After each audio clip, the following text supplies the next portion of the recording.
Mesdames, Messieurs, peuple congolais, la première fois que j'ai rencontré Robert Poiti Pongou, c'était le 8 avril 2013. Nous manifestions contre l'arrivée de M. Sassou Nguesso ici à Paris, où le président François Hollande devait le recevoir. Et moi, ce que j'ai trouvé un peu stupide, c'est que Robert Poiti Pongou, il me connaissait déjà, mais je ne le connaissais pas encore. Je l'ai vu comme ça et il a dit: Ah, j'aime les Makois. Je dis: Non, attends, j'aime les Makois. Certes, il y avait peu de nordistes là, hein, donc dans la manifestation, on devait se trouver combien? Sur 100% des manifestants, on doit avoir 5% des nordistes. Dans moi. Donc il vient, me parle de l'histoire des Makois, que j'aime bien les Makois, autrement. Je dis: Non, mais attends. Et après, quand j'ai vu ses pensées, j'ai su ses pensées par la suite. J'ai dit: Non, mais quelle hypocrisie. Et donc, bon, ben, nous nous sommes rencontrés depuis ces années-là, plusieurs fois, jusqu'à peu près 2017. Mais je l'avais fait aussi une vidéo qui a eu des succès aussi, où je l'avais interviewé quelque part dans le 10e arrondissement de Paris, non loin de la gare du Nord. Mesdames, Messieurs, peuple congolais, je vais mettre en lien en bas la vidéo de Robert Poiti Pongou. Il parle des sujets que je vais ici décrypter, que j'ai résumé en ce titre. Donc, il dit Robert Poiti Pongou égale illusion sécessionniste perdue dans l'errance. Et je cherche cette errance-là. Peut-être que j'ajouterai ça là à la fin de la vidéo. Mesdames, Messieurs. Donc, vous savez que chaque fois que Denis Sassou Nguesso est en difficulté, on voit toujours sortir ces gens d'individus qui viennent diffuser des informations qui, quelque part, créent de la diversion et aussi, surtout, de la division. Donc là, on mène toujours le climat de méfiance et de défiance. Je vous ai dit que le dictateur Denis Sassou Nguesso, pour asseoir son pouvoir, a divisé ce pays en deux parties. Le nord, c'est pour lui. Et le sud, c'est pour ses complices. Le sud, c'est déjà deux tiers de la population, deux tiers de l'économie actuelle, et érigée du modèle colonial, et deux tiers des villes stratégiques. Et le sud, là-bas, c'est les complices et aussi les victimes de Sassou Nguesso. Les complices, c'est ceux qui jouent ce rôle-là, de le pouvoir est au nord, tout on a essaie d'attaquer au nord-est. Et en même temps, ça crée certainement la méfiance et la défiance des nordistes envers les sudistes. Mais ça, c'est en théorie. Mais en pratique, non. Et c'est ce que je vais vous les démontrer par la suite. Bon, au sud, les victimes de Sassou, c'est quand Sassou tue dans le sud. Et c'est pour suder les nordistes avec eux, avec lui. Et ça a toujours marché comme ça. L'art est divisé pour régner. Et donc, il y a des colporteurs, des vendeurs de cette division, et qui viennent chaque fois nous gaver, nous mettre ça, entraîner, conditionner les uns et les autres de cette division. Et qui eux-mêmes ne sont même pas capables de prendre les responsabilités et s'en sortir de cet enfer. Mesdames, Messieurs, peuple congolais. Donc, à chaque fois qu'ils s'assoient aux difficultés, on nous sort ces gens-là. Et donc, on se retrouve là. Ben, beaucoup de Congolais sont déjà vaccinés. Au pays là-bas, on n'en pense plus. On n'en parle plus de ces choses-là. Mais ceux de la diaspora, ou des diasporas, où se regroupe quand même l'intellectualité, les gens qui ont quand même l'expérience de ce qui s'est passé ailleurs, dans le sens de l'idéal de l'unité nationale, mais sont aussi les premiers à créer le climat de division. Et ce climat n'a pas commencé qu'avec Sassou Nguesso, ça a commencé bien avant, les années 60. Mesdames, Messieurs, peuple congolais. Donc, je vais d'abord traiter ce problème-là qui concerne Robert Poiti Pongou. Parce que même si certains disent que les gens ont compris ses pensées ou autres, mais nous, on ne laisse pas. Quand il y a des formations comme ça, il ne faut pas laisser. Parce que parfois les conflits ou les... Oui, Oui, c'est comme les fleuves. Hein. Les fleuves, c'est des petits ruisseaux. Après qu'il revient, il devient une rivière. Et la rivière se jette dans le fleuve. Et parfois, le fleuve va sur l'océan. Et donc c'est des petits trucs de demain qui sont là parce que l'avenir ou le futur, c'est tout justement le passé et le présent qu'on ignore. Et donc, les officines politico-ethniques, xénophobes ou autres sont dormants, ils lancent des vannes comme ça. Mais si vous n'arrivez pas à les détecter, à les démasquer, aussi à décrypter et à les raisonner et autres pour dire non, on ne va plus recommencer les mêmes erreurs. Mais pour eux, non, non, ils sont dans leur cadre qu'on peut aller tout droit jusqu'à un nouveau conflit pendant et après Sassou Nguesso. Mesdames et messieurs, peuple congolais. Donc, Robert Poiti Pongo a dit ceci que, bon, ben, en fait, Jean-Yves Le Drian fait la diversion sur la libération du général Jean-Marie Michel Mokoko. J'ai dit non, mais qu'est-ce que ça peut faire? C'est nos peuples congolais qu'on devrait prendre notre responsabilité de chasser les dictateurs. Vous savez, en 2015, François Hollande avait donné quitus à Sassou Nguesso pour modifier sa constitution et faire son hold-up électoral. Il appliquait. Maintenant là, cette même France-Afrique, l'employé de Sassou Nguesso vient de donner quitus au peuple. Que bon, Sassou Nguesso n'est plus le bienvenu. Mais pourquoi nous, en tant que peuple congolais, on ne prend pas notre responsabilité de se mettre dans la rue et de le chasser? Je voulais dire qu'aucune puissance militaire ne peut venir empêcher un peuple qui conteste une tyrannie. Mais par contre, si vous prenez les armes, alors là, s'il y a des accords, on peut venir vous fracasser. Et surtout que ce soit des mercenaires. Donc nous, c'est la responsabilité, c'est le peuple. Robert Poiti Pongo est l'incarnation des boucs émissaires. La faute qu'aux autres. Aux amalgames et au négationnisme. Je l'ai par plusieurs fois raisonné un peu, Robert Poiti Pongo. J'ai dit non, il faut éviter ça parce que la situation peut aller plus loin si on ne prend pas conscience. À cause des paroles des petits groupes d'individus, et ça peut arriver à créer des fleuves et des océans. C'est-à-dire chez nous, c'est les conflits, avec toujours les dégâts occasionnés. Donc, moi je reviens sur je prends la deuxième pensée que vous allez voir dans la vidéo. Il dit ceci que il parle de la conservation du pouvoir au nord à tout prix. Voilà, donc les nordistes là, c'est pour la conservation du pouvoir au nord à tout prix. Je vous ai répété, je vous l'ai dit, qu'il n'y a pas de pacte au nord, rien du tout. C'est une situation de conflit d'intérêts où des gens qui ont pris le pouvoir et qui ont formé un système et qui ont des dignitaires au nord, au sud, à l'est et à l'ouest. Il faut comprendre que c'est un système. Sortez-vous de ça. Il n'y a pas de pacte. Comme nous disait, on nous vendait hein, qu'il y avait un pacte Nibolek.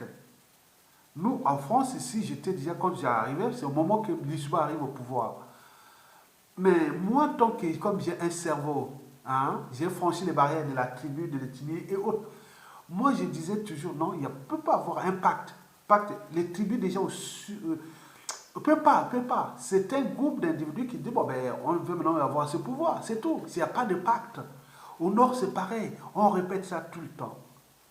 Et quand vous voyez les pouvoirs de Sassou Nguesso, au nord comme au sud, à l'est, à l'ouest, il y a eu des membres du gouvernement, il y a eu des dignités, il y a eu des gens qui sont enrichis de tout. Mais que vous cherchez quoi? Ils ne sont pas des Congolais. Donc, vous imaginez le niveau que nous retrouvons avec ce genre d'individus.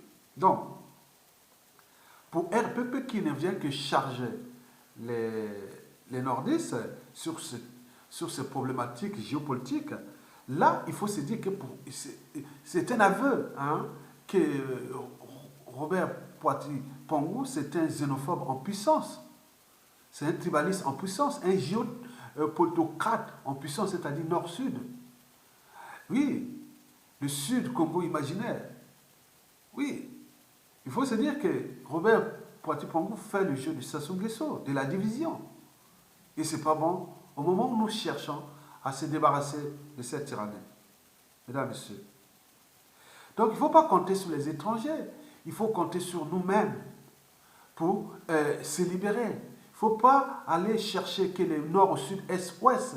Vous voyez les quartiers nord de Brazzaville, au point de vue géologique, mais qui souffrent le plus. C'est les mêmes nordistes. Le paradoxe qui se passe, c'est se mettre dans la rue ou autre. Donc c'est un peuple qui est pris en otage. C'est des gens qui sont pris en otage. C'est des gens qui sont comme vous aussi, le sud, le peuple de moutons, peuple plus ou moins intelligent, plus structuré, moins organisé, ne sont pas courageux. Nous n'avons pas encore franchi les barrières de la raison, de l'esprit critique, même de la tribu. Voilà, on nous a entraînés, conditionnés dans cet état de crise-là. Donc ces nordistes qui sont dans les quartiers nord de Brazzaville sont devenus des esclaves de Sassou et d'Enguesso. Et avec eux, combien d'autres victimes, c'est-à-dire les compatriotes, dont on voit dans le sud et surtout ce qui s'est passé dans le pôle. Et donc, je vous dis que l'enjeu pour nous, c'est Sassou dégage. Le reste, il faut se dire que les Congolais ont de l'intelligence. Ils sauront se transformer. Parce qu'en réalité, nous avions subi la débâcle en 1997. Vous savez que la France avait subi la débâcle en 1940. Elle a resté 4 ans, 5 ans presque de galère, par un seul pays qui était venu l'attaquer, l'Allemagne. Mais la France a été libérée par une coalition d'alliés qui sont venus les libérer. Mais nous, ce n'est pas pareil. Nous, la France a surtout organisé une coalition pour venir attaquer un pays qui s'appelle le Congo-Brazzaville. Donc, pour ces coalisés sont autour de nous. Et donc, nous, comment se battre pour s'en sortir là? Il n'y a que le peuple de la rue. Aucune armée, on n'aura pas d'armée autour, rien du tout. Puisque tous ceux qui nous ont attaqués, ils sont là périphériques. Donc, vous allez chercher quoi? Les renforts où? Donc, c'est le peuple. Et donc, vous venez créer les amalgames encore là pour que les peuples là soient en méfiance et en défiance, et donc laisser à la gueule de loup et au bec de Vauctou, et surtout de la tyrannie, qui est déjà liberticide, antidémocratique, antisocial et criminogène. Donc, vous jouez là un jeu dangereux. Donc, j'attaque maintenant le troisième problème que vous avez posé, la naïveté des sudistes sur l'unité nationale introuvable. Vous imaginez, vous habitez en Europe, et là vous encouragez ce genre de publication, c'est dangereux. Pourquoi vous vivez encore en Occident? En Occident, ici, en Europe, ce n'est pas des Congos. Il y a des Blancs, il y a des Arabes, il y a même toutes les races, même toutes les groupes ethniques africains, ils sont là. On se rend compte, on a vu dans la manifestation, on parlait avec tout le monde, là, les Blancs, les Noirs, les Jaunes. Mais pourquoi vous ne quittez pas la France, allez se retrouver dans votre imaginaire État sud-Congo, au lieu d'alimenter ces genres de trucs? C'est dangereux. Malgré toutes les vidéos des rappels, on peut se tromper une fois. On se dit qu'on est con. Mais quand on se trompe, on revient toujours à la charge sur là, on devient imbécile. Et c'est pas bien. Parce que, oui, la naïveté des sudistes. Vous savez que, en 2015, lors du référendum, tous ceux qui avaient mis les gens dans la rue pour se manifester, 2 tiers des gens qui étaient là, les organisateurs étaient sudistes. S'ils avaient fait comme en Algérie ou au Soudan, vous, le sud là, que vous parlez, aurait déjà pris le pouvoir en 2015, c'était déjà visible. Alors, il faut se dire que la naïveté que vous parlez n'est pas que du Sud. C'est une situation anthropologique, sociale et politique culturelle bantou. Les bantous, c'est les peuples d'Afrique équatoriale, que je l'ai dit, c'est des peuples plus ou moins intelligents, peu structurés, moins organisés, pire encore, ils ne sont pas courageux. Regarde ce qui s'est passé, les hold-up électoraux dans toute l'Afrique centrale. Eux, aucun des peuples des pays comme l'autre s'est mis dans la rue. Ça s'est passé en RDC, Congo, au Congo-Brazzaville, au Gabon, au Cameroun, jusqu'au Tchad. Personne n'a été dans la rue. Alors qu'ailleurs, au Soudan, en Algérie, en Corée du Sud et partout. Donc, il faut voir qu'on n'en est pas les mêmes. Ce n'est pas ça. Vous déplacez les problèmes, donc vous déplacez les solutions. C'est pas ça. Retenez, moi j'ai un autre regard sur les Bantous. Les mêmes comportements, les mêmes dictateurs, les mêmes dictatures. Donc vous allez quoi? Alors là, donc, il faut se dire que 2 tiers de la population de Brazzaville est du Sud. En 2015, on aurait pu prendre les responsabilités. 2 tiers de la population de Brazzaville est du Sud. Le terrorisme d'État. Vous n'avez pas Mokoko. Tu as disons des trucs du Nord. C'est pas grave. Il a appelé à la désobéissance, on ne l'a pas fait. Il est resté là, il est en prison, voilà. Mais regardez, la guerre dans le pool, personne. Suturé, organisé, dit non, la coupe est pleine. Je l'ai dit que les Congolais de Brazzaville ou les Brazzavillois dans la rue, ça ne peut pas tuer plus de 1000 personnes. Donc la peur est imaginaire. Donc vous allez juste structurer comme les autres ont fait. Ce n'est pas aller casser haut. Il y a des stratégies. Regarde ce qui s'est passé à Hong Kong, au Corée du Sud, en Algérie, au Soudan, où les gens trouvent des trucs pacifiques. Ils ont la logistique, sont organisés, sont structurés. Et vous venez dire que oui, la faute de nordistes, et comme après, quand ce sera la faute de sudistes, et vous allez faire ça comme ça, vous serez combien de temps encore? Au moment où vous vivez aussi en Occident, c'est le paradoxe. Quatrièmement, vous parlez de la scission. Oui, c'est un terme que je vous ai découvert parce qu'au départ, quand je vous ai vu, bon, je ne savais pas vous penser. Hein. Moi, vous êtes venu me dire, ah oui, Aya, j'aime les Maquas, j'ai trouvé un peu stupide, quoi. Moi, je croyais, ah, bonjour, mon frère, ou si tu connaissais, moi, je ne savais pas. Bon, je ne connaissais pas votre nom. Après, bon, on s'est dit, bonjour, je vous ai fait connaissance. Mais, venir, voilà. Donc, je voyais déjà l'attitude. C'est comme un bloc. Ah oui, j'aime les Noirs, alors qu'à côté, il est plus raciste envers les Noirs. Donc, vous comprenez ça? Donc, c'est les discours là, on connaît. Donc, vous cherchez à la scission du Congo en 2 États, que vous parlez à longueur de journée. Je dis, tu te trompes. Ce n'est pas la paix durable que tu vas avoir, tu vas avoir une instabilité durable. Et c'est ce que je vais te démontrer. Parce que le premier risque est celui d'abord du déchirement des familles. Vous savez que les familles sont mélangées. Moi, j'en ai plein là-bas dans le sud. Les poules, les Nibolèques, on peut dire ça, voilà. Et surtout ceux qui avaient des mationnistes et les gars de tout ça qui étaient transportés au Rwanda, sur Yulu et Makwa. Donc nous avons tous mélangé là-bas. Il y a tellement des Larry Congo qui sont à Makwa. Donc on peut mélanger tout. Il y en a beaucoup de choses comme ça, sont mélangées. Donc il ne faut pas voir ces choses-là comme ça. Donc risque de déchirement de famille, des tensions de le couple aujourd'hui quand on voit ça. Mais ce n'est pas tout. On peut arriver à un conflit que tu dois te préparer, à une guerre. Est-ce que tu te prépares déjà à une guerre pour de nombreuses années? Par contre, ce qui s'est passé ailleurs, c'est toujours la scission d'un peuple comme ça. Et il risque toujours d'entraîner des conflits armés. Bon, ce n'est pas tout. Il faut dire que le Sud-Congo n'est pas homogène. Comment c'est tous les Lari, hein, Lari Congo, avec les Nibolèques, ou les Téké, ou mélangés, donc on ne sait pas. Et donc, il faut dire que le risque d'implosion, même dans le Sud Congo, est réel. Les gens vont régler des trucs de passifs anciens entre les Nibolèques et les poules, et les Téké vont se tendre du Niari, par exemple, les Koumoum, les plateaux, et donc on ne sait pas. Les poules même. Donc on ne voit pas qu'est-ce que c'est une zone de déstabilisation.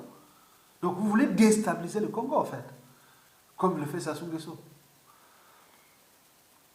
Bon, je veux parler des limites de votre territoire là, du Sud Congo que vous parlez, avec les risques. Imaginez, oui, les risques sont énormes. Bon, vous avez des problèmes d'Angola, l'enclave du Cabinda. Ça sera une zone de tension. Vous savez qu'en 1997, ah oui, c'est qui, voilà, tout est... Oui, l'Angola ne souhaite pas, par rapport à ce qu'il a fait sur le Congo avec la coalition avec Sassou Nguesso là, il ne souhaitait pas qu'elle se dise prendre le pouvoir dans le Sud, pour l'instant. Pour eux, ils ont peur surtout les problèmes de l'enclave du Cabinda, et qui livrent quand même les pétroles d'Angola, et tout ça, c'est une zone militarisée. Vous voyez que Marine Gouabi en 1977, 75 à peu près, il a eu suivi les mêmes déstabilisations de son régime par les flecs venus du Cabinda. Et donc cette zone, le Nord Congo, comme certains trucs, peut être une zone pour vous déstabiliser. constamment avec l'Angola, on faisait les alliances et autres, puisque vous nous cherchez. Il faut faire attention. Je vous dis que, quel que soit le gouvernement angolais aujourd'hui, ils n'en veulent pas d'être sudistes, pardon, puissent prendre le pouvoir suite à ces problèmes de ce qui s'est passé à Lixuba et de ce qu'ils ont fait là. Donc, ils sont en tension là. Vous cherchez là. Il faut faire attention. Et sur ces problématiques du cabinet d'Angola, donc vous serez en tension avec ça. Donc, les autres peuvent en profiter pour vous déstabiliser. Donc, vous ne pourrez pas. Donc, aujourd'hui, la priorité des Angolais, c'est qu'il y ait un gars du Nord qui prend le pouvoir ou s'il y a des trucs qui vont... Donc, ils sont aux aguets parce que le Cabinda, c'est stratégique pour l'Angola. Donc, vous avez vu ça. Il faut dire aussi que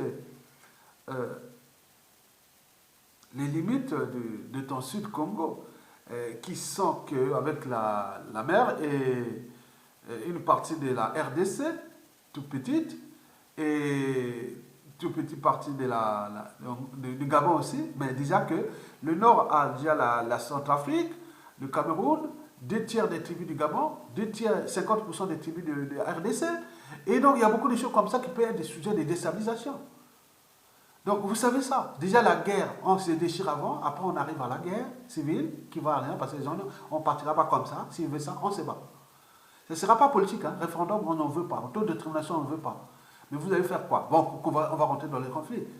Et vous allez commencer quoi?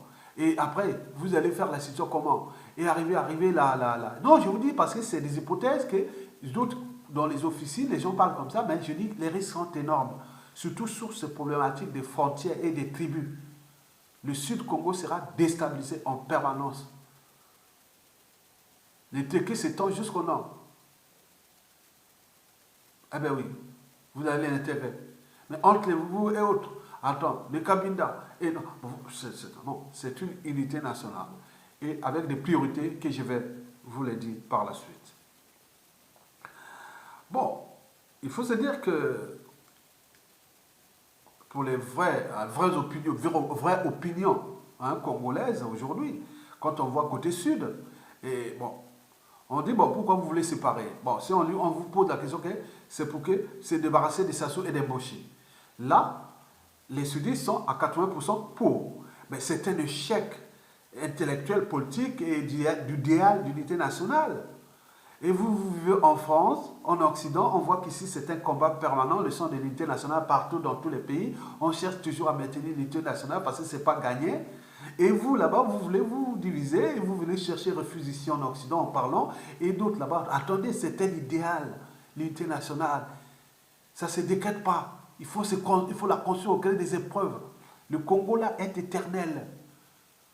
Donc vous prenez là les risques vraiment au moment que Sassou est là. Mais au moment que Sassou sera parti, si vous reprenez ces mêmes trucs, Robert est parti pour vous, je te conseille et je te dirai au moment venu. Parce qu'il y a d'autres qui pensent trop grave sur ce genre d'individus où ce genre d'individus a occasionné beaucoup de pertes humaines et autres. Donc il faut éviter ça. Et donc, en France, c'est comme si les gangs des barbares qui avaient tué le jeune juif là, dans le 11e arrondissement de Paris là, qui l'ont ramené là-bas dans le sud de la région parisienne, là vers Saint-Geneviève-des-Bois, dans l'Essonne. Et ben oui, on dit bon, ben, les gangs de barbares, c'est les Noirs, des Congolais, des Africains, on met tous les Africains, allez, envoyez tous les Africains, parce que il y a les gangs de barbares. Attendez, parce que le problème des Sassou, maintenant on cherche à se diviser à cause des Sassou Mboshi. Alors que les nations, les peuples demeurent, les régimes politiques passent. Et donc, peut-être dans 30, 40 ans, vous aurez un vrai Mboshi qui va prendre peut-être un truc encore mieux. Donc, attendez, c'est un souci. Et donc, quand on leur demande, on se dit que c'est pour empêcher qu'il y ait la conservation du pouvoir au nord. Et à ce moment, l'adhésion est de 30%, parce qu'il dit non, mais le Nord, ça soit à travailler avec les là, avec plein de gens, tout ça, ils vont citer, non, mais c'est pas ça. Donc vous êtes en échec. Donc, Vous avez été à l'école. Vous avez vu comment ça fonctionne chez les autres pour construire ça. Et vous voulez rentrer toujours dans le pied du passé. Le monde que nous vivons est un processus de notre pensée. Il ne peut être modifié sans repenser nos modèles de pensée. Et donc, ces pensées d'un autre temps qui sont pour nous du Moyen-Âge. Hein? Et oui, de la pensée, c'est ce que les mêmes idées qui nous ont amenés en 1960, 70, 80, 90, et ils sont là, ils veulent continuer là. Non, nous, on ne veut pas ces colporteurs des erreurs du passé. Il faut changer. Bon, il dit que bon, ben, les autres diront, ben, il va se poser le problème des niveaux lait, du poule et autres. Donc, l'adhésion, si on veut se débarrasser du Nord, là, parce qu'ils conservent le pouvoir, mais attends, c'est... Bon, côté du Nord, hein, c'est pas de problème. Ça ne se pose pas de problème là-bas. On veut ce pays-là. Mais on est sûr parce que le Sud a prouvé en 2016 avec Mokoko. Même si ces mêmes colporteurs des erreurs et des amalgames, autres, ils ont dit, ah oui, c'était un vote par défaut, comme Mokoko n'était pas citoyen congolais, il ne pouvait pas se présenter. D'autres, ils disent, bon, ben, c'était pour se débarrasser des nordistes. Et donc, ils ont trouvé tout l'air. Donc, on oublie même la citoyenneté, où beaucoup de gens qui alimentent ces amalgames vivent ici en Occident. Ils vont voter, ils voient ça. Et donc, attendez, c'est quelque chose de stupide. Et aussi, oui, c'est jamais vu. Vote par défaut, parce qu'il a été là. On oublie même son passé, on oublie même ce qu'il a fait pour ce pays et pour les choses du point de vue politique, alors qu'il n'était pas un homme politique. Et donc, il a fait que l'armée, et il voulait dépolitiser l'armée. Il a fait ses 91, 92 là. Et puis, on arrive ici, il vient encore tenter du point de vue politique. Il passe comme. Oui, vous savez que depuis ces derniers temps, ce sont les amateurs politiques qui sont en train de gagner prendre les pouvoirs suprêmes. Hein. Il n'y a même plus besoin de partis. Parti, c'est du passé. Vous avez vu ce qui s'est passé en Algérie? Non, c'est passé en Ukraine. En Ukraine, un humoriste est venu prendre le pouvoir. Un grand pays comme ça. Vous voyez par exemple ce qui vient de se passer en Tunisie. Quelqu'un n'a même pas de parti, il va, il passe. Il vient, il fait son projet, voilà.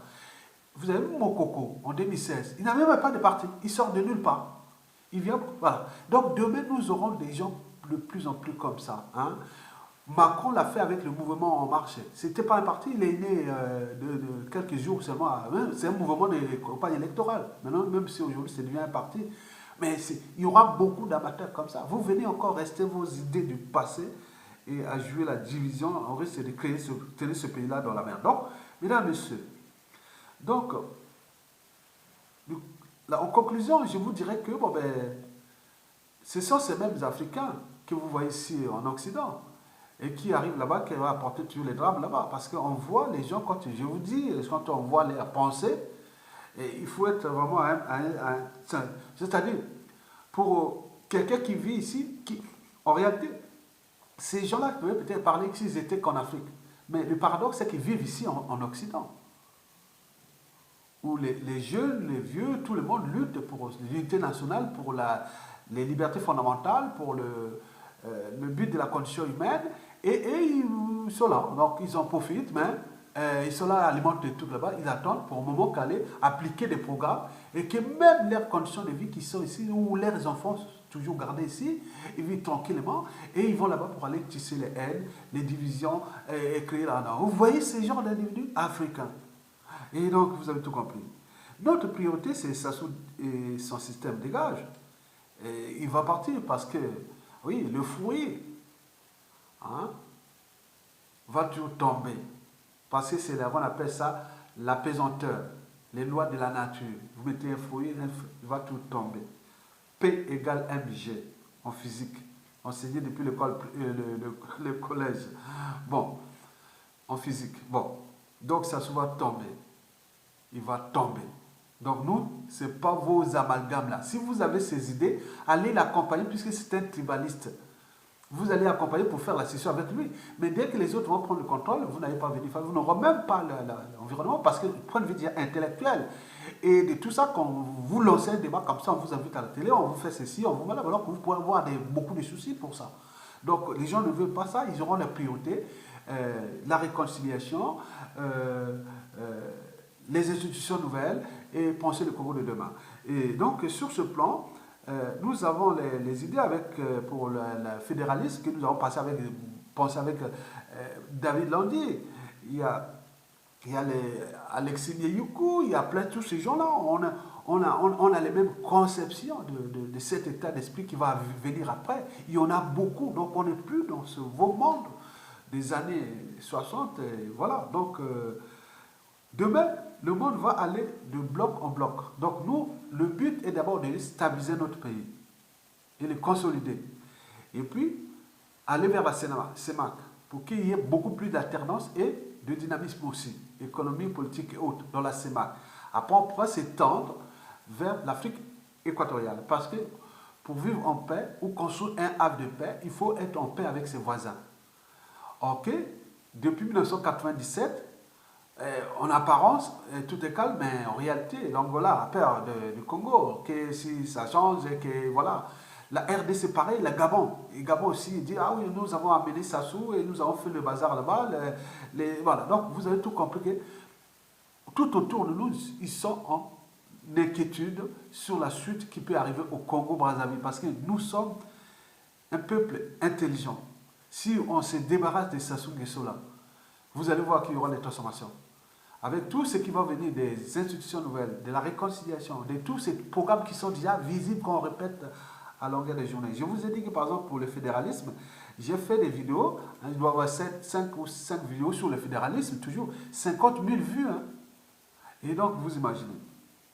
Donc, je vais vous laisser avec oui, les enjeux sur consolider le Congo, la CEMAC, repenser une France Afrique nouvelle, et n'oublions pas les enjeux écologiques, et qui vont être agir local, et oui, pensée locale, agir global. Mesdames, Messieurs, donc, on m'a livré cette information-là qui vient d'arriver. Je vous ai dit que Sassou Nguesso, c'est le président des étrangers. Il n'est pas le président des Congolais. Hein. Nous sommes là en danger. Quand les robots est parti pour ouvrir alimenter, tous les Congolais sont en danger. Déjà, il faut voir au niveau du capital d'essai, du dictateur, du nord au sud, de l'est à l'ouest. Hein. Vous avez les problèmes économiques, hein, les crimes économiques, humanité et tout compagnie. Tout le monde attendez, c'est une comptabilité, c'est une audite générale de l'humain qu'on va faire au Congo à la chute de Sassou, parce que vous allez voir que c'est dans toutes les familles. Il est bien conscient. Bon, je vais lire ce message-là pour que la vidéo ne s'alourdisse pas. Bon, l'information m'est parvenue aujourd'hui, il faut aller la vérifier. Paraît-on, c'est vrai. Dans le but de se préparer aux futures échéances électorales de 2021, le pouvoir autoproclamé de Brazzaville avait lancé une opération de naturalisation des sujets rwandais. RD Congo, centrafricain, tchadien et camerounais dans le département de l'Alikwala au mois de juillet dernier.